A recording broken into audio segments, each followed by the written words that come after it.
अस्सलामुअलैकुम। नए साल में मेरा ये दूसरा वीडियो है। इस वीडियो में हम इलेक्शन और पॉलिटिक्स के ऊपर बात करेंगे, क्योंकि आने वाली 15 तारीख को मुंबई में बीएमसी का इलेक्शन है। इससे पहले कि आप किसी फ़ैसले, किसी नतीजे पे पहुँचें, मेरे इस वीडियो को आखिरी तक ज़रूर सुनिएगा। मैं ख़ास तौर पे मुंबई के जो मुस्लिम बहुल इलाक़े हैं, जैसे गोवंडी हुआ, भिंडी बाज़ार हुआ, मामरा हुआ, इन इलाक़े के लोगों से मैं दरख़्वास्त करूँगा कि आप मेरे वीडियो को आखिरी तक सुनें। फिर आप जो भी फ़ैसला लेंगे इंशाअल्लाह बेहतर होगा। मैं उस फ़ैसले को बदल भी नहीं सकता। मैं सिर्फ़ अपनी बात रख सकता हूँ और हमेशा की तरह मैं तथ्यों के साथ, आंकड़ों के साथ, सबूतों के साथ बात करूँगा। मैं सीधे तौर पे मामरा और भिवंडी और भिंडी बाज़ार में जो हमारे युवा साथी लोग हैं, जो 18 से 25 साल, 28 साल के जो लड़के हैं, वोटर्स हैं, जो ओवैसी साहब के लिए दीवाने बने हुए हैं, उनसे मैं एक सवाल पूछना चाहूँगा कि मान लीजिए कि आपको वानखेड़े स्टेडियम जो आपके मुंबई में है, उस एक्सटेंडर का आपके मोहल्ले में कई सारे स्टेडियम बना दिए जाए, आपके घरों में डायरेक्ट आरओ वाटर की सप्लाई दे दी जाए, पाइप्ड गैस लाइन दे दी जाए फ्री में, कोकीना बेन, कैंडी ब्रिज, नीनावती स्टैंडर्ड के हॉस्पिटल्स बना दिए जाएँ, जिसमें आपके फ्री इलाज हो हमेशा, जगह जगह लाइब्रेरी, पार्क, जिम, ये सब आपको सुविधाएं दे दी जाए। लेकिन इसके बदले आप दाढ़ी टोपी में जो अपना कारोबार कहीं कर रहे होते हैं, कहीं ठेला लगाए होते हैं, आप कहीं दुकान कर रहे होते हैं या सफ़र कर रहे होते हैं, वो आपकी दाढ़ी टोपी उछाल दी जाए, आपकी दाढ़ी नोच ली जाए, चलेगा आपको? या आपकी जो माँ बहनें हिजाब में मार्केट जा रही होती हैं या अपने दफ्तर जा रही होती हैं, उस हिजाब को कोई नोच ले, चलेगा आपको? या आपकी मस्जिदों पे जो आज अज़ान सुनाई देती है 5 वक़्त, वो अज़ान बंद करवा दी जाए, आपके जो लाउड स्पीकर्स हैं मस्जिदों से वो उतरवा लिए जाएँ, आपके दीनी इदारों में ताला लगा दिया जाए, चलेगा आपको? नहीं चलेगा ना? क्यों नहीं चलेगा?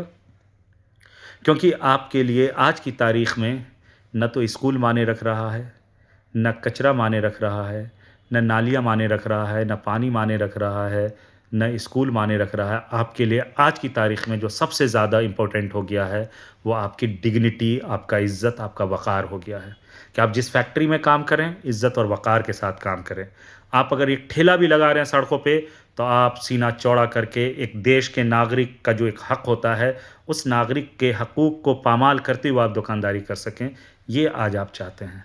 आप चाहते हैं आपको सुकून और इज़्ज़त की ज़िंदगी इस देश में मिले, मतलब समान नागरिक वाला दर्जा आपको मिले। लेकिन ये मुमकिन कैसे होगा? इसके लिए आपको ये सोचना ज़रूरी है कि ये कर कौन रहा है? कौन लोग हैं जो सरेराह आपकी दाढ़ी नोच ले रहा है, आपकी पगड़ी, टोपी उछाल दे रहा है, आपकी माँ-बहनों के हिजाब को खींच ले रहा है, आपकी आइडेंटिटी देख कर के आपको मारने की कोशिश की जाती है, आपकी लिंचिंग कर दी जा रही है, आपकी पहचान देख कर के। कौन लोग ये कर रहे हैं? कौन है ये नफ़रती लोग और इनको ताकत कौन दे रहा है? ऐसा तो नहीं है कि वही नफ़रती लोग आज सत्ता पे काबिज़ हो गए हैं? अब ये सत्ता से हटेंगे कैसे? क्योंकि आपने सोचना बंद कर दिया है। आप अंधभक्त बन चुके हैं। जब कोई लच्छेदार, जज़्बाती भाषण देता है, तकरीर करता है, आपके तकलीफ़ को जब वो बयाँ करता है अपनी तकरीरों में कि आपके मोहल्ले में स्कूल नहीं है, आपके मोहल्लों में इतने नशा का कारोबार चल रहा है, बच्चे नशा ले रहे हैं, अ, एक भी ग्राउंड नहीं है, चारों तरफ कचरा नज़र आता है, हॉस्पिटल्स नहीं हैं, तो आपको लगता है कि यार ये मेरा मसीहा है, देखो ये मेरी परेशानी के बारे में बात कर रहा है। लेकिन मसीहा वो होता है या नेता वो होता है जो सिर्फ़ परेशानी की बात नहीं करता है, उसके हल के बारे में बात करता है। तो इसका हल क्या है? ओवैसी साहब जो आपको ये तकरीर करके चले जाते हैं या जो उनके नुमाइंदा आपके यहाँ वोट माँगने आते हैं या जिस नशे में आप उनको वोट करते आ रहे हैं, तो कभी आप पूछने की कोशिश तो कीजिए कि सर आपने ये बीमारी तो बता दिया, ये परेशानी तो बता दिया कि हमारे साथ ये परेशानी है या हम पे इतने सालों से ये ज़ुल्म होते हुए आ रहे हैं। लेकिन इसका इलाज क्या है? ये रुकेगा कैसे? तो इसके लिए एक चीज़ जान लीजिए, 2014 के बाद से ये जो नंगा नाच आप देख रहे हैं कि खुलेआम ये जो लिंचिंग, इतनी हिम्मत की लिंचिंग हो जा रही है, इतनी हिम्मत की नकाब जो है सो नोच दिया जा रहा है, ये कब से होना शुरू हुआ है? जब से ये नफ़रती ताकतें मज़बूत हुई हैं, जब से इनको सत्ता मिला है। ये सत्ता में कब तक नहीं आ रहे थे?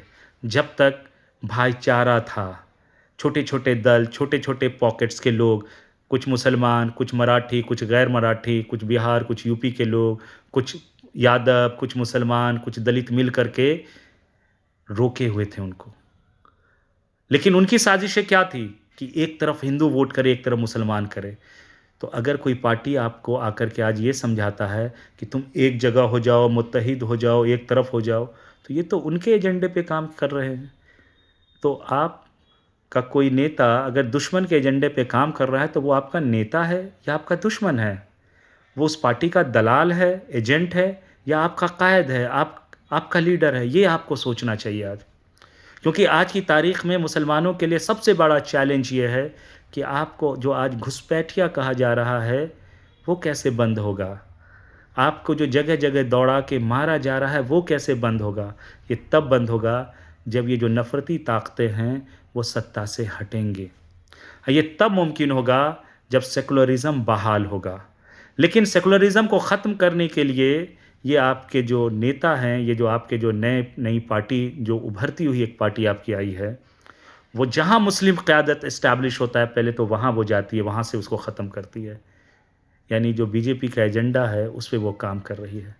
अगर आप इस चीज़ को सिर्फ़ समझ लेंगे, तो इंशाअल्लाह आपकी आँखें खुल जाएँगी और आपको ये एहसास हो जाएगा कि अगर आप ओवैसी के कहने में आ रहे हैं, तो न सिर्फ आप अपना आज ख़राब कर रहे हैं, बल्कि आप अपना भविष्य भी, फ्यूचर भी, आने वाला मुस्तकबिल भी ख़राब कर रहे हैं। क्योंकि जैसे-जैसे नफ़रती ताकतें मज़बूत होंगी, आप अपने ज़ुल्म का ग्राफ़ सोच नहीं सकते हैं। अभी तो बहुत कम ज़ुल्म आप पे हो रहा है। जब ये इंतहा पे पहुँचेगा, तब सोचिए कितना ज़ुल्म होगा। तब तो आप नहीं होंगे इस दुनिया में, आपके बच्चे होंगे। या जो नौजवान आज 20 साल के, जिनकी शादी भी नहीं हुई है, ढंग से कैरियर भी नहीं बना है, आपने भी दौलतें भी नहीं खड़ी की है, सोचिए तुम्हारे साथ क्या होगा आने वाले भविष्य में।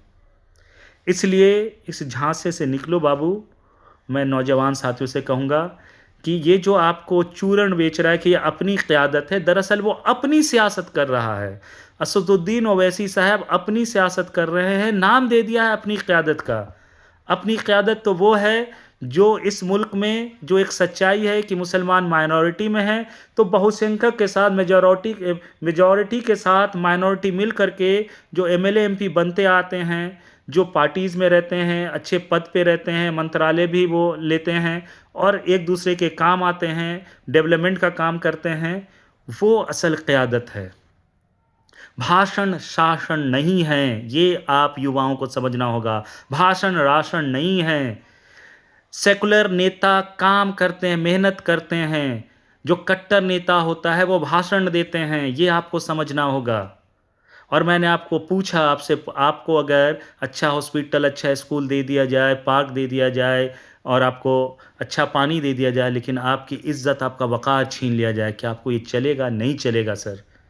तो आपको ये सोचना है। इस देश में बीजेपी का सिंगल एजेंडा यही है कि हिंदू एक तरफ हो जाए, मुसलमान एक तरफ हो जाए। इसलिए ओवैसी साहब को जगह-जगह चुनाव लड़ने मुस्लिम बहुल सीटों पे भेजा जाता है, क्योंकि जब मुसलमान एक तरफ हो जाएगा, तो हिंदू ऑटोमेटिकली दूसरी तरफ एक तरफ हो जाएगा। कैसे होगा?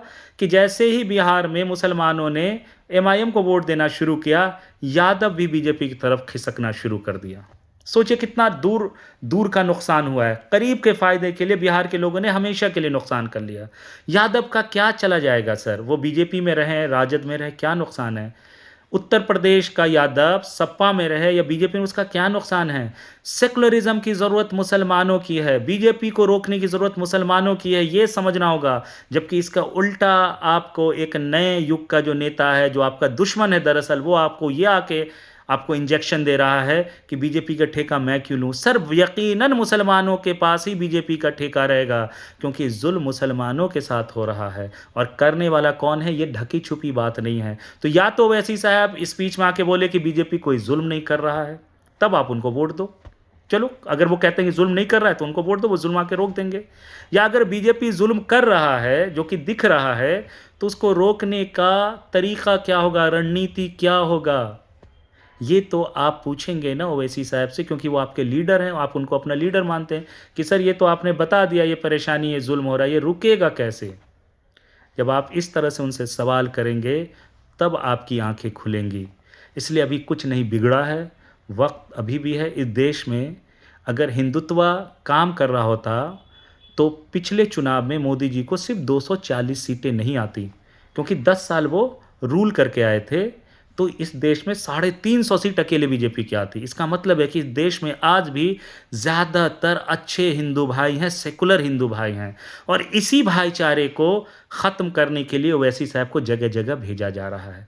देखिए, भाईचारा सिर्फ होली, दिवाली, ईद में ही नहीं दिखता है, पड़ोसी में ही नहीं दिखता है, शादी ब्याह में ही भाईचारा हिंदू मुसलमान का नहीं दिखता है। वोटिंग के दिन भी भाईचारा दिखता था कि कुछ मुसलमान, कुछ हिंदू भाई, कुछ मराठी, कुछ गैर मराठी मिल करके एक सेकुलर पार्टी को वोट करते थे, ताकि नफरती चिंटू लोग सत्ता से दूर रहते थे। अब उसको ख़त्म करने की कोशिश की जा रही है। आपसी भाईचारे को तो ख़त्म कर ही रहे हैं लोग। आप जो चुनावी भाईचारा था, जिसकी वजह से आपसी भाईचारा जिंदा था, जिसका परवान चढ़ता था, वो भी ख़त्म हो रहा है और देश अलग दिशा में जा रहा है। दो ज़मीनें तैयार हो रही है। एक तरफ जो हिंदू बहुसंख्यक है वो एक तरफ स्विंग कर रहा है बीजेपी की तरफ, मुस्लिम युवा जो है स्विंग कर रहे हैं एआईएमआईएम की तरफ, और यही बीजेपी का एजेंडा रहा है 100-150 सालों से। टू नेशन थ्योरी आपने पढ़ा होगा। तो इस साजिश को जब तक आप नहीं समझेंगे, आपका दुश्मन कौन है, दोस्त कौन है, ये समझना मुश्किल होगा। देखिए, अगर कोई नफरत की दीवार खड़ी कर रहा है या नफरत की मीनार बना रहा है या बिल्डिंग बना रहा है, तो जब एक बिल्डिंग बनता है तो सर उसमें सरिया भी लगता है, सीमेंट भी लगता है, बालू भी लगता है, ईंटें भी लगती हैं, पत्थर लगते हैं, आप पेंट लाते हो, इलेक्ट्रिक के सामान लाते हो, चौखट, दीवार, सब लगते हैं, सब बनते हैं सर। अगर एक भी सप्लायर एक सामान ना दे, सीमेंट वाला सीमेंट नहीं दे, क्या वो मीनार खड़ा हो पाएगा? तो इस देश में जो नफरत की जो मीनार है, जो जो जो इमारत बना रहे हैं लोग, जो लोग 100-150 साल से, उसमें एक मसाला का सप्लायर ओवैसी साहब भी है, ये आपको समझना होगा, क्योंकि वो उनके एजेंडे पे काम कर रहे हैं। अगर नहीं कर रहे हैं तो उनकी तकरीरों को ज़रा याद कीजिए। पिछले चुनाव में असदुद्दीन ओवैसी साहब ने कहा कि आज तो योगी मोदी तुमको है तो बचा लेगा, कल को ये नहीं रहेंगे तो कौन बचाएगा। आप समझते हैं इस डायलॉग के कितने माने निकलते हैं? दिन रात व्हाट्सएप यूनिवर्सिटी पे जो नफरती चिंटू लोग हैं, वो हिंदू समाज को क्या चूरन बेच रहे होते हैं कि आपको मुसलमान से ख़तरा है, मुसलमान एक दिन इस देश पे कब्जा कर लेगा, तुम्हारा धर्म संकट में है। और यही बात ओवैसी साहब कह रहे हैं कि योगी मोदी नहीं रहेगा तो तुमको कौन बचाएगा, क्योंकि वो तो यही नैरेटिव बेच रहे होते हैं ना कि योगी मोदी है तभी तुम बचे हुए हो। तो इससे बड़ा सबूत आपको क्या चाहिए? उनके जब भाषणों को आप सुन रहे हैं, उनके उनके काम करने के तरीके को देखेंगे तो पूरा बीजेपी के एजेंडे को वो चला रहे होते हैं। तो आपका ये कैसा लीडर है जो बीजेपी के एजेंडे को चला रहे हैं? इसका मतलब वो आपका लीडर नहीं है, वो अपनी सियासत कर रहा है, नाम अपनी क़यादत दिया है, ये याद रखिएगा। आगे अगली वीडियो में मैं अभी लगातार में 5-10 वीडियोज़ मैं आपको पॉलिटिक्स के ऊपर ही भेजूंगा, छोटे छोटे वीडियोज़ होंगे इंशाअल्लाह। अगर आपने अल्लाह से हिदायत की दुआ मांग ली और अगर आप हक़ परस्त होंगे, सच्ची बात समझना चाहेंगे, तो इंशाअल्लाह मेरे वीडियो में आपको खैर नज़र आएगा और आप इस देश को शांति और मोहब्बत की तरफ लेके जाएंगे। सेकुलर पार्टीज़ को आप मजबूती देंगे, फासिस्ट ताकतों को, नफ़रती ताकतों को आप बाहर का दरवाज़ा दिखाएंगे, और उसका सबसे बेहतरीन तरीका है इलेक्शन में जब वो आए तो उनको आप हरा करके भेजिए। यही एक तरीका है। जैसे बिहार के लोगों ने बेवकूफ़ी की है, अगर आप वो करना चाहते हैं कोई बात नहीं है सर, आने वाली नस्लें भुगतेंगी। कल को अल्लाह मुझसे ये नहीं सवाल करेगा कि भाई तुम्हारे पास अक्ल था, तुम्हारे पास जानकारी थी, तुमने लोगों से शेयर क्यों नहीं किया। मैंने ईमानदारी के साथ आपसे शेयर कर दिया है, बाकी सर मैं आप पे छोड़ता हूँ। जज़ाकल्लाह, अल्लाह हाफिज़, जय हिंद, जय भारत।